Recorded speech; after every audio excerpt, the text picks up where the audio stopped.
डाला है। अस्सलाम वालेकुम बच्चे, कैसे हैं सब लोग? होप सो सब ठीक होंगे। आज हम फर्स्ट ईयर की physics according to new syllabus second chapter का टॉपिक देखेंगे, इलास्टिक पिलियन इन 2D। अच्छा, ये हमारे पास ना कम्बिनेशन है दो वर्ड्स का। ये कम्बिनेशन मतलब इसमें दो वर्ड्स इस्तेमाल हो गए, एक इलास्टिक पिलियन और एक हमारे पास है 2D, टू डायमेंशन। कि हमारे पास इसमें हम लोग जो दो ऑब्जेक्ट्स के दरमियान कुलियन देखेंगे कि जब वो एक आपस में एक दूसरे से टकराएंगे, कोलाइड करेंगे, तो उनके दरमियान जो कुलियन होनी चाहिए वो इलास्टिक होनी चाहिए। इलास्टिक में हमने पढ़ा था कि कुलियन से पहले का मोमेंटम, जो इनिशियल मोमेंटम होता है, वो हमारे पास इक्वल होता है ऑब्जेक्ट टोटल सिस्टम का जो इनिशियल मोमेंटम होता है वो इक्वल होता है फाइनल मोमेंटम के। ठीक है, तो और दूसरा हमने ये पढ़ा था कि हमारे पास इलास्टिक कुलियन में जो इनिशियल काइनेटिक एनर्जी होती है वो होती है फाइनल काइनेटिक एनर्जी के कुलियन से पहले जितनी काइनेटिक एनर्जी होगी उतनी हमारे पास कुलियन के बाद होगी। मतलब अगर किसी भी कुलियन में ये दो चीजें फुलफिल हो रही होती हैं, पूरी हो रही होती हैं, मतलब कुलियन से पहले ऑब्जेक्ट्स का मोमेंटम जो है वो फाइनल मोमेंटम के इक्वल हो, तो हम कहते हैं वो इलास्टिक कुलियन है। दूसरा काइनेटिक एनर्जी जो कुलियन से पहले होती है ना, पूरी ऑब्जेक्ट्स की, पूरे सिस्टम की, वही काइनेटिक एनर्जी आफ्टर कुलियन होती है। तो हम लोग इलास्टिक कुलियन में ना इन दो क्वेश्चंस को बेसिकली अप्लाई करेंगे इस टॉपिक में। आगे कहते हैं ये इलास्टिक कुलियन है इन टू डायमेंशन में। टू डायमेंशन में होता है बच्चे हमारे पास अगर ऑब्जेक्ट अलोंग स्ट्रेट लाइन, सीधी लाइन में मूव कर रहा हो, चाहे वो अलोंग एक्स एक्सिस मूव कर रहा है, अगर वो सीधी लाइन में जा रहा है, बिल्कुल सीधी अलोंग एक्स एक्सिस जा रहा है, तो हम कहते हैं वो 1D है, वन डायमेंशन है। या फिर अगर हम बात करें कि एक ऑब्जेक्ट है वो अलोंग स्ट्रेट लाइन ऊपर जा रहा है या फिर वो नीचे जा रहा है, तो हम कहते हैं वो भी 1D है, वो भी हमारे पास अलोंग दी वाई एक्सिस है, वन डायमेंशन केस है। लेकिन अगर ऑब्जेक्ट सीधा ना जा रहा हो, ना वर्टिकल जा रहा हो, ना सीधा जा रहा हो, बल्कि हमारे पास एक्स एक्सिस के साथ कोई एंगल बनाते हुए कोई टेढ़ा सा जा रहा हो, तो उस केस में हम कहते हैं वो ऊपर भी जा रहा होता है और साथ साथ आगे भी जा रहा होता है, तो हम कहते हैं ये हमारे पास, तो ये केस हमारे पास टू डायमेंशनल केस है। ठीक है, मतलब इसमें हम टू डायमेंशनल केस देखेंगे। मतलब इलास्टिक कुलियन देखनी है 2D केस में, टू डायमेंशनल ऑब्जेक्ट सीधा नहीं जा रहा होगा बल्कि एक्स एक्सिस के साथ कुछ एंगल बनाता हुआ जा रहा होगा, और कुलियन दो ऑब्जेक्ट के दरमियान इलास्टिक होगी। मतलब हम लोग कुलियन देखेंगे, कुलियन के बाद ना हम लोग ये दो क्वेश्चन अप्लाई करेंगे। हम कंजर्वेशन ऑफ मोमेंटम अप्लाई करेंगे और फिर हम क्वेश्चन कौन सी लिखेंगे, कंजर्वेशन ऑफ काइनेटिक एनर्जी।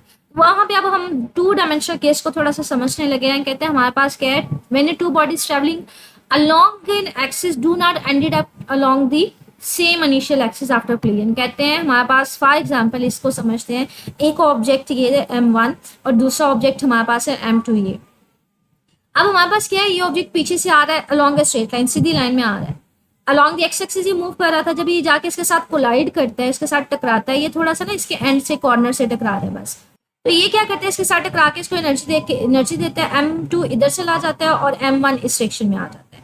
अब ये देखिए पहले अलोंग स्ट्रेट लाइन आ रहे थे, अब ये टकराने के बाद दोनों डिफरेंट डायरेक्शंस में चले गए हैं।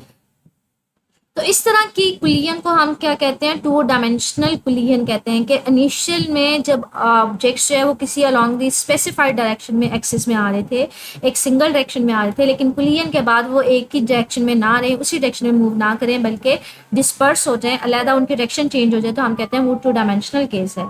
इसमें आपकी बेस्ट एग्जाम्पल यही है कि एक ऑब्जेक्ट पड़ा है M2, पीछे से एक ऑब्जेक्ट M1 आ रहा है जो अलोंग स्ट्रेट लाइन हमारे पास आ रहा है, लेकिन जब वो ऑब्जेक्ट M2 के साथ जाकर टकराता है, इसको एनर्जी दे देते हैं, M2 इधर चला जाता है, M1 इधर चला जाता है। तो पहले वो लॉन्ग एक्स एक्सिस आ रहा था, मतलब सीधा आ रहा था, कुलियन के बाद वो एक दूसरे से स्कैटर हो जाते हैं, डिफरेंट डायरेक्शंस में चले जाते हैं। तो हमारे पास ये देखें, ये केस कौन सा है, टू डायमेंशनल केस है। कहते हैं हमारे पास टू डायमेंशनल केस में हमने बात की है कि हमने ये टू डायमेंशनल केस लेना है, लेकिन ये इलास्टिक लेना है। इसका मतलब है इसमें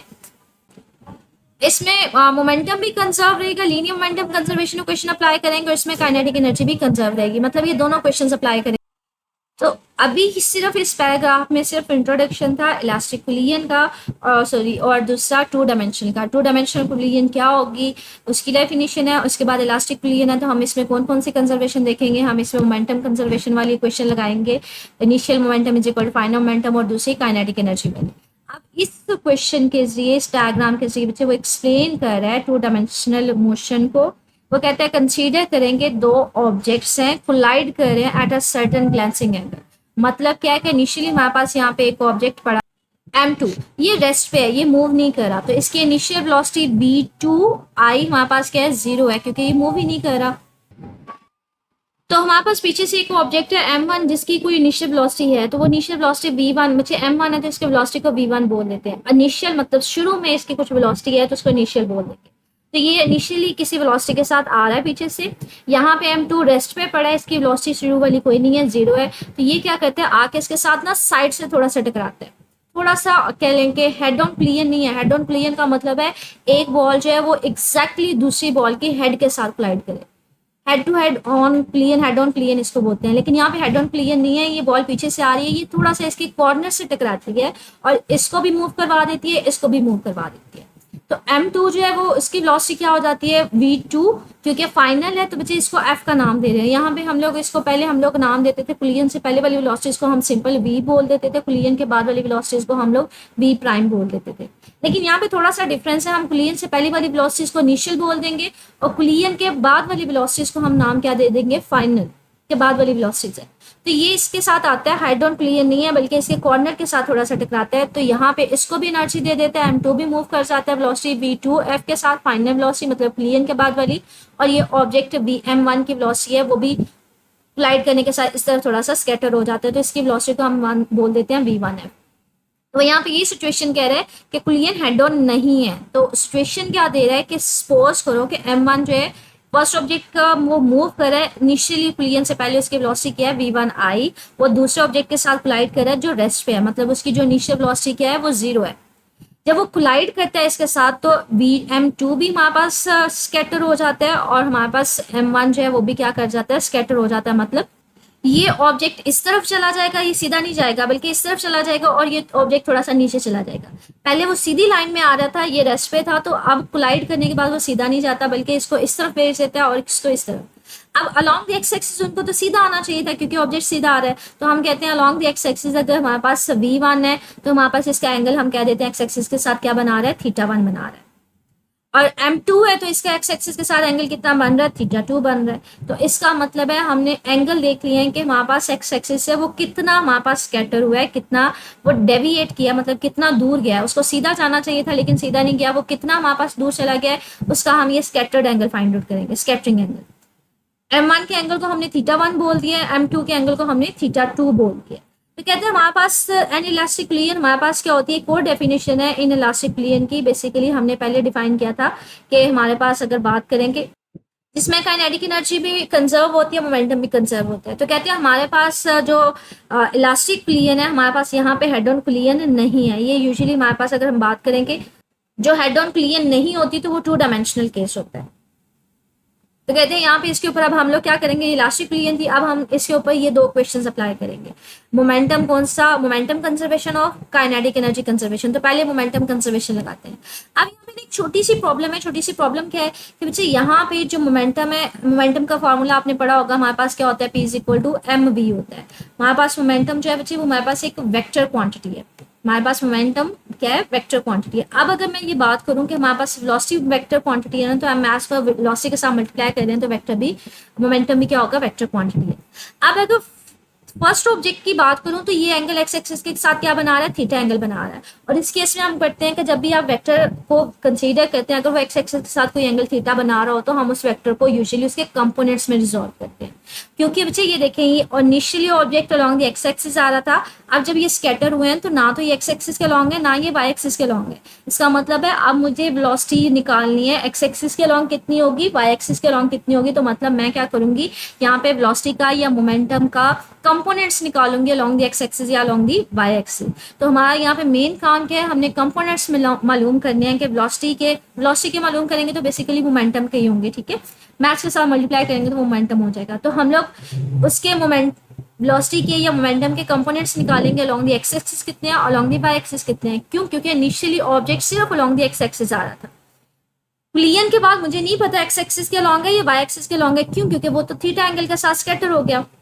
तब आपने उसके दोनों कंपोनेंट्स निकालने, एक्स एक्सिस भी निकालना है, इस ऑब्जेक्ट m1 का भी और इस ऑब्जेक्ट m2 का भी, और वाई एक्सिस के अलॉन्ग भी हमने मालूम करने हैं। तो ये देखिए, ये एक डायग्राम हमारे पास गिवन है, उसी डायग्राम को थोड़ा रीड्रॉ किया हुआ है, कंपोनेंट्स निकाले हुए हैं, जिसमें हमने ये सिचुएशन ली थी कि इनिशियली को ऑब्जेक्ट m1 था, वो पीछे से आ रहा था, यहाँ पे m2 था, ये रेस्ट पे था। अच्छा, ये m2 की वैल्यू इनिशियली 0 है। या किसके साथ टकराता है, यहाँ से इसके कॉर्नर के साथ, एज के साथ टकरा के ये स्कैटर हो जाता है इस सेक्शन में और m2 इस सेक्शन में चला जाता है। m1 के मैथ थीटा को हमने बोला था θ1 एक्स एक्सिस के साथ और इसके एंगल को बोला था θ2। हमने कहा था कि initially object along the X axis आ रहा था, अब ये स्कैटर हो गए दोनों, तो मुझे इन कंपोनेंट के वैल्यू मालूम करनी है, एक्स एक्सिस के अलोंग कितनी है और वाई एक्सिस के अलोंग कितनी है। तो वो हम लोग कैसे मालूम करते थे, वो बेसिकली हम क्या करते थे, किसी भी वेक्टर के एंड पॉइंट से ना हम लोग प्रोजेक्शन ड्रॉ करते थे। फॉर एग्जाम्पल मुझे अगर एक्स एक्सिस के कंपोनेंट्स निकालने हैं, मतलब वेलोसिटी v1 के लिए अलोंग द एक्स एक्सिस, तो आप यहाँ से एक प्रोजेक्शन ड्रॉ करेंगे और जहां पे जाके वो एक्स एक्सिस को टच करेगा, स्टार्ट से लेके उस पॉइंट तक की जो उसकी वैल्यू होगी वो उसका कौन सा कंपोनेंट होगा, एक्स कंपोनेंट होगा। और ये जो वर्टिकल वाली वैल्यू होती है बच्चे, ये उसका कौन सा कंपोनेंट होता है, वाई कंपोनेंट होता है। तो यहाँ पे इसी डायग्राम में इसी चीज को शो किया जा रहा है कि मोमेंटम हमारे पास अगर बात करें कि फर्स्ट ऑब्जेक्ट का कितना था, m1v1f था, ठीक है। हमने इस वेलोसिटी को नाम क्या दिया था, v1f का नाम दिया था। फर्स्ट ऑब्जेक्ट की वेलोसिटी थी, फाइनल वेलोसिटी थी, हमने उसको v1f बोला था। अब अगर इसकी हम मोमेंटम की बात करें, हमने इसका मोमेंटम निकालना है, तो m1v1f आ जाएगा आफ्टर क्लियर। लेकिन आपने तो इसके कंपोनेंट्स निकाले अलोंग द एक्स एक्सिस और वाई एक्सिस, तो आप क्या करेंगे, एंड पॉइंट से बच्चे एक डॉटेड लाइन लगाते हैं, यहाँ से सेंटर से यहाँ तक का जो इसका कंपोनेंट होगा वो इसका एक्स कंपोनेंट होगा, और जो ये वाला कंपोनेंट होगा इसका कौन सा कंपोनेंट होगा, वाई कंपोनेंट होगा। एक्स कंपोनेंट के साथ बच्चे आप कॉस थीटा लिख देते हैं और इस कंपोनेंट के साथ आप क्या लिख देते हैं, साइन थीटा। इसी तरह से m2 है, वो भी θ2 बना रहा है, तो उसका कंपोनेंट भी क्या होगा हमारे पास, मोमेंटम क्या होगा, m2v2f होगा। प्लियन के बाद वाली आपकी जो वेलोसिटी थी उसको v2f हमने बोला था। तो टोटल मोमेंटम क्या आ जाएगा हमारे पास, m2v2f ऑब्जेक्ट m2 का। आपने इसके कंपोनेंट्स निकाले, तो आप क्या करें, इसके एंड पॉइंट से एक डॉटेड लाइन लगाएं, स्टार्ट से लेके यहाँ तक जो इसका कंपोनेंट होगा ये एक्स कंपोनेंट होगा, तो इसको m2v2f cos थीटा बोल देंगे, और ये वाला जो परपेंडिकुलर होगा इसका ये कौन सा कंपोनेंट होगा, साइन कंपोनेंट होगा।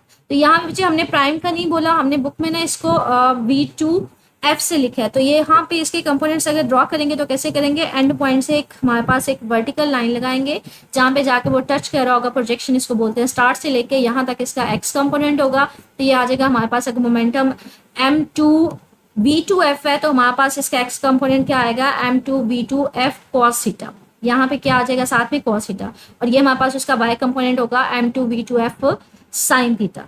अब हमारे पास कह रहे हैं हमें कंपोनेंट्स निकल आए, हमारे पास एक्स कंपोनेंट पहले ऑब्जेक्ट के मोमेंटम का भी निकल आया, सेकंड का भी निकल आया। अब हमने मोमेंटम कंजर्वेशन का फार्मूला लगाना है, एक्स एक्सिस पे लेदर से लगाना है और वाई एक्सिस पे लेदर से लगाना है। तो उसके अकॉर्डिंग देखते हैं हम, ये देखें इस बात में, इस पूरे पैसेज में यही बात कर रहा है कि हमारे पास क्या है कि इनिशियली अगर हम बात करें ऑब्जेक्ट m1 पीछे से आ रहा था वेलोसिटी v1i के साथ, वो तो अलोंग द एक्स एक्सिस ही आ रहा था, तो हमारे पास उसका कुछ ना कुछ मोमेंटम होगा m1v1i।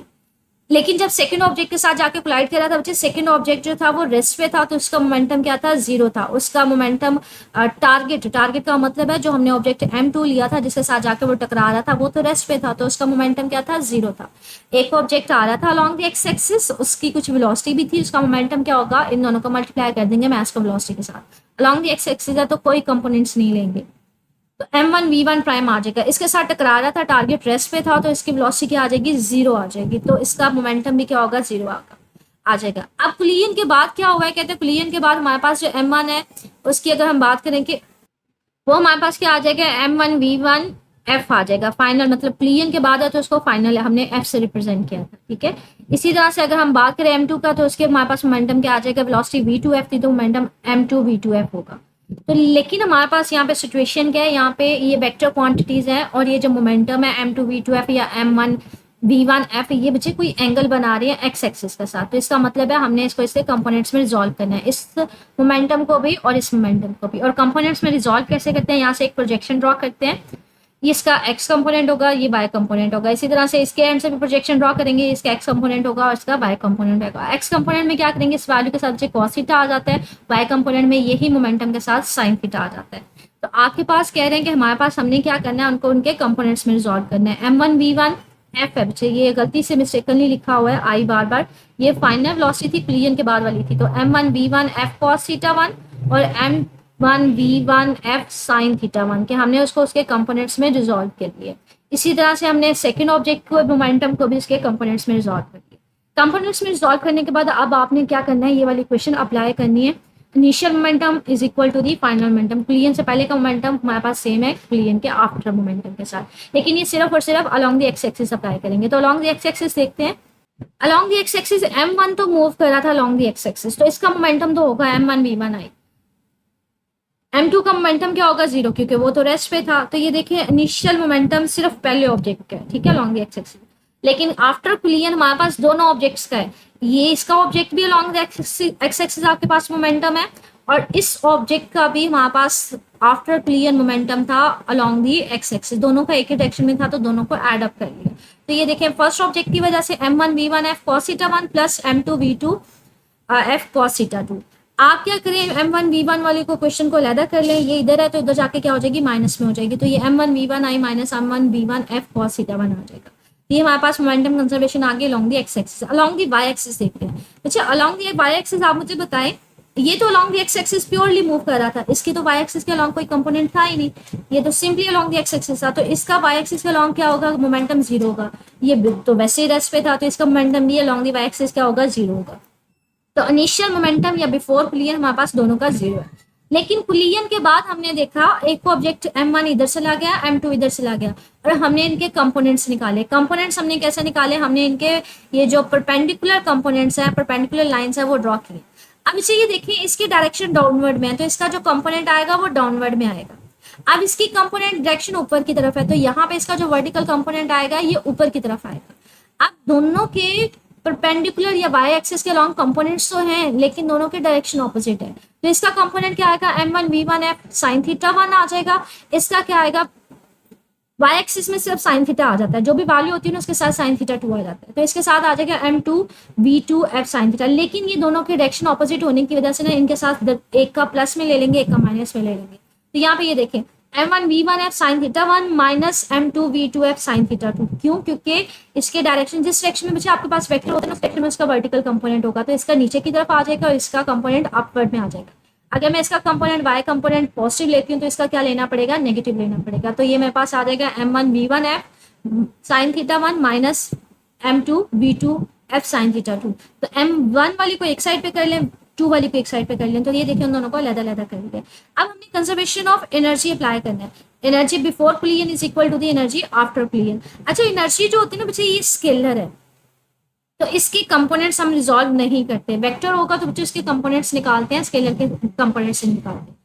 तो बिफोर कुलियन हमारे पास एक ही ऑब्जेक्ट मूव कर रहा था, m1 मूव कर रहा था, तो हमने क्या किया, m1 को हमने कंसीडर कर लिया, इसकी काइनेटिक एनर्जी क्या होगी, 1/2 m1v1 i का स्क्वायर इज इक्वल टू हमारे पास फाइनल काइनेटिक एनर्जी पहले ऑब्जेक्ट की और सेकंड ऑब्जेक्ट की 1/2 m1v1f का स्क्वायर प्लस 1/2 m2v2f का स्क्वायर। तो 1/2 सब में सेम है, वो खत्म हो जाएगा, बाकी क्या बचेगा, m1v1i इज इक्वल टू, ये क्वेश्चन को उसी तरह से राइट डाउन कर देंगे। तो हमने कंजर्वेशन ऑफ लीनियर मोमेंटम भी अप्लाई कर दिया, कंजर्वेशन ऑफ काइनेटिक एनर्जी भी अप्लाई कर दिया। अब इस सब में सिचुएशन में था क्या बच्चे, हमें m1 का भी पता था, इनिशियल कुलियन से पहले वाली चीजें ना हमें सारी पता होती हैं, बाद वाली नहीं पता होती। हमें मैसेज का भी पता है, m1 का भी पता है, m2 का भी पता है, हमें इनिशियल वेलोसिटी का भी पता था, v1i का भी पता था, v2 तो वैसे ही जीरो थी। हमें बाद वाली वेलोसिटीज का नहीं पता था, हमें ना तो v1f का पता था, बाद वाली कुलियन वाली वेलोसिटी का ना हमें v2f का पता था, और ना ही मुझे थीटा 1 और थीटा 2 का पता था। मतलब 4 चीजें कुलियन के बाद वाली, m1 m2 तो चेंज नहीं होगा ना, वो तो वही रहेगा। चेंज चीजें क्या हुई है, एक तो m1 v1f हो गई और दूसरी v2f हो गई है, और साथ में ये एंगल आ गया जो हमें पता करना है। तो कहते हैं ये 4 चीजें हैं जो अननोन है, जो हमें पता करनी है। v1f मतलब पहले ऑब्जेक्ट की कुलियन के बाद वाली वेलोसिटी, दूसरे ऑब्जेक्ट की कुलियन के बाद वाली वेलोसिटी, और ये थीटा मालूम करना है। तो कहते हैं अगर ये 4 चीजें हमें पता चल जाए, कौन कौन सी, आपको 4 चीजें पता चल जाए, मतलब v1f v2f और थीटा 1 थीटा 2, तो आप सारी क्वेश्चंस को सॉल्व कर सकते हैं। मतलब ये जो यहाँ पे हमने कंजर्वेशन ऑफ एनर्जी मोमेंटम देखी है, इनको सॉल्व कर सकते हैं। ये हमारे पास इंपॉर्टेंट लॉन्ग क्वेश्चन है जो एक्सरसाइज में भी दिया हुआ है, देखते हैं उसको। ये देखिए क्वेश्चन है 2.7 कम्प्रिहेंसिव क्वेश्चन है, drive the equation of momentum and energy in 2 dimensional कुलियन। ठीक है, तो ये ओवरऑल लॉन्ग क्वेश्चन है। इससे रिलेटेड स्टिल पूछना होगा मेरे से कुछ तो मुझे कमेंट सेक्शन में पूछ लीजिएगा। ओके, अल्लाह हाफिज।